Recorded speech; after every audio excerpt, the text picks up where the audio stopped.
Researcher notes. Welcome to the channel, Research Diary.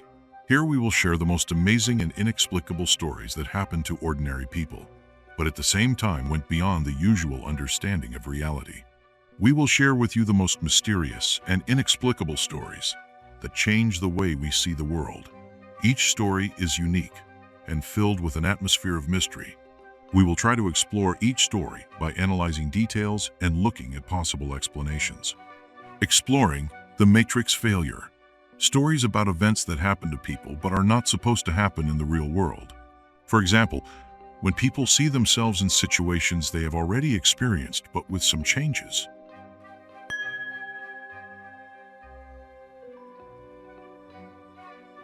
A year and a half ago, I listened to an audiobook that made a strong impression on me.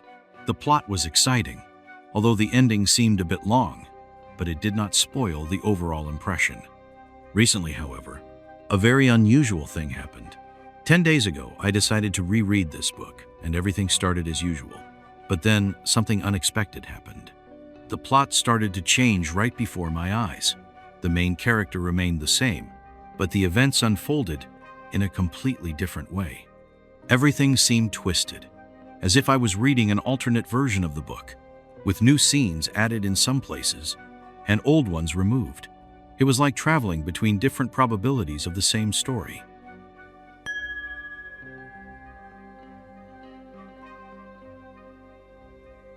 In Soviet times, I studied geography at school and remember very well that New Zealand was located to the north of Australia. Later, after the collapse of the Soviet Union, I looked in an atlas and saw that New Zealand's position was unchanged. Recently, however, when I looked at the map, I noticed that the country was slightly south of Australia. This fact set me thinking about the thin line between reality and illusion, and reminded me of a curious incident that had happened to me in my dormitory. It was late at night, around midnight. I was sitting in front of the television when suddenly my wife appeared in the doorway. She was wearing a strange t-shirt that I had never seen before and started talking about renovations. Then she walked into the kitchen. I followed her, resenting the fact that I wanted to spend at least one day of my vacation in peace without talking about renovations. When I entered the kitchen, I found that my wife was not there. Going to the bedroom, I quietly opened the door and saw my wife sleeping peacefully in bed. In the morning, I asked her about the t-shirt, but she replied that she had never had such a thing. Nevertheless, I distinctly remembered the t-shirt. It had small drawings of toy cars, animals, and flowers arranged in vertical rows. This episode got me thinking about the nature of reality. Perhaps we are in a replica world created by some highly advanced civilization that uses its technology to teach and task us, including even altering our dreams. Those who fail lessons or behave inappropriately are punished, perhaps even in the form of reincarnation. Those who completely refuse to learn may end up in the body of an animal, as Indian philosophy and Vladimir Vysotski's songs say, and if you live like a pig, you will remain a pig. This experience showed me that the boundaries between worlds can be much thinner than they seem, and that our perception of reality is far from always true.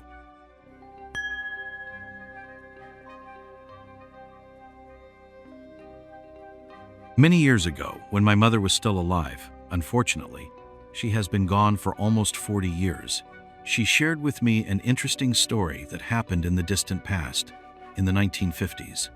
Before an important event in her life, an interview for the position of chief engineer of a large enterprise, she had a dream.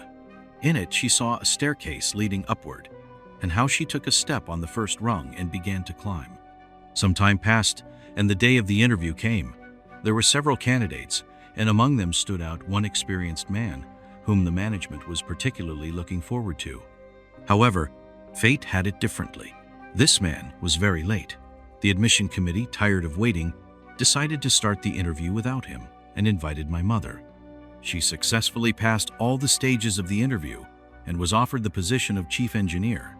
And then, when everything was already decided, finally came a panting man. But alas, he had to hear the rejection. Mom, following her dream, continued her way up the career ladder.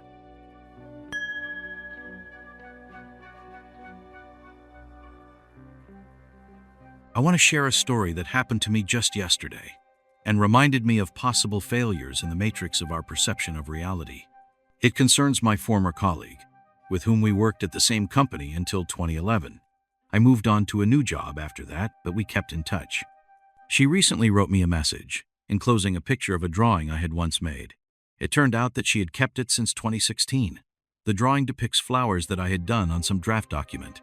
Apparently, I drew them during one of the meetings, and a coworker noticed and took it as a memento.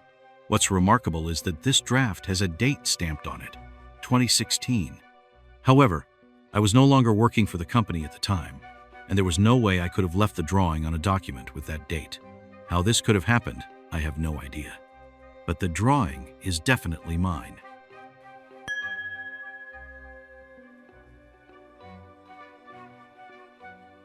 Once my buddy, suffering from a severe hangover, wandered around the room as if picking something out of thin air and wrapping these invisible objects around his fingers and hands. We all laughed at this strange behavior, believing that he had simply had too much to drink the night before.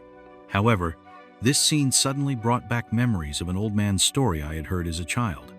He said that everywhere around us, right in the air, there are invisible threads that we can pick up and wrap around our finger to regain our strength or get extra energy. I decided to ask my friend why he was doing such strange manipulations. In response, he said that he saw many colorful threads hanging from somewhere above and felt an irresistible urge to touch them and then wrap them around his fingers. It seemed to him that these threads were literally reaching inside him or wrapping themselves around him, like thread winding on a spool. Perhaps he was really lacking strength after a stormy night. Who knows? Maybe there was some truth to it.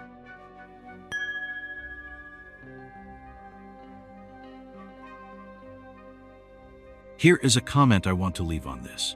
A rather puzzling situation happened to me recently. Sometimes I do sewing.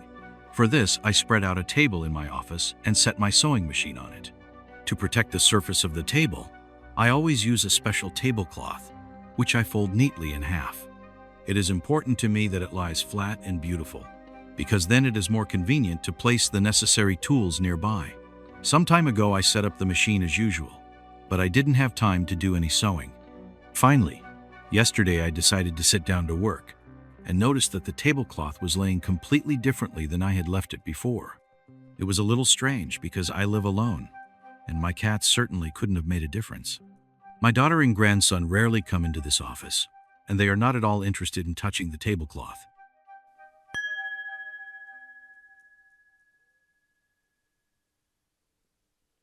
I want to share some unusual dreams or perhaps visions that happened to me this summer. Several times when I came home from work, I decided to relax in front of the television for a while. I thought I'd just lie there with my eyes closed and then I'd get down to business. But as soon as I closed my eyes, I suddenly found myself in a different place. It was a house with wooden walls, with an antique dresser and a mirror hanging above it. I was lying on a bed with snow-white linens decorated with ruffles. In front of me was a large window, open wide, through which I could see white airy curtains. I'll be honest, I was in complete amazement. Getting out of bed, I began to walk on the soft floorboards, feeling every step. I went to the window and saw an amazing picture. Green meadows, blue sky without the sun, a majestic oak tree and butterflies fluttering among the flowers. Everything looked incredibly beautiful. Suddenly, a red horse came to the yard. I recognized him. It was my horse named Patrick. In real life, I would hardly choose such a name for a horse. I petted him and said, "Be patient, my good one. There is still a little bit left and I will come back to you." After these words, I realized I was at home. I went back to my bed, closed my eyes, opened them again, and it turned out that all this time, I had been lying in front of the television. I looked at my watch and it had only been 10 minutes. Where I was for those 10 minutes and how it happened, I still can't understand. Maybe someone has had similar experiences?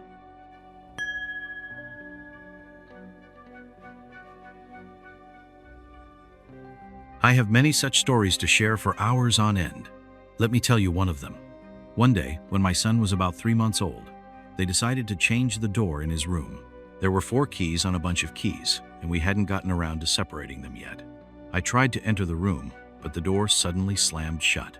I distinctly remembered that the keys had been left inside the room.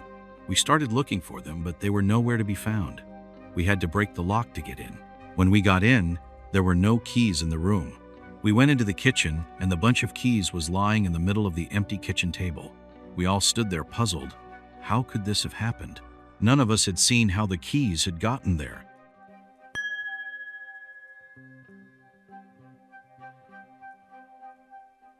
When my cousin and I were about 18 to 20 years old, something inexplicable happened. On Christmas Eve, my sister stayed overnight at our house, and we decided to try fortune-telling. We poured wax on water, watched the shapes it took, and performed other divinations, the names of which have now been erased from memory.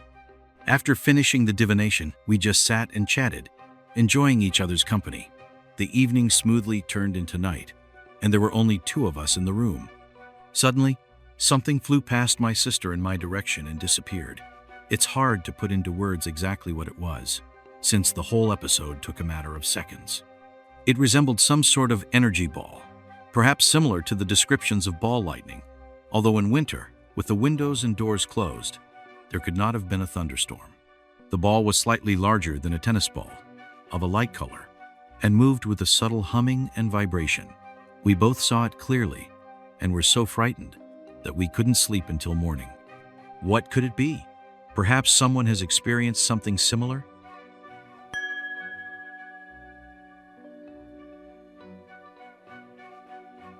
As a trolley bus driver, I became particularly attached to my vehicle.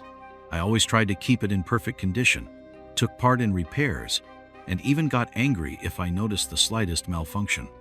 Over time, strange things began to happen, which are difficult to explain logically. Colleagues told me that they tried to take my trolley bus on the line, but it refused to move. One day, a very unusual incident occurred. I was sitting behind the wheel, driving and grumbling at the rookie drivers, when suddenly all the control lights on the dashboard simultaneously lit up, making a beeping sound. The car sped forward, not even slowing down at intersections. I barely had time to slow down, telling the trolley bus, "I am sorry, sweetie. I won't swear again." I stroked the steering wheel, pressed the gas pedal, and the trolley bus moved smoothly from the place. Many colleagues noted that the trolley bus refused to work with other drivers, so almost no one took it. The number of my trolley bus was 1660. Now it has long since been taken out of service, but I often see cars with license plates 660 or 099 on the roads, most often 660.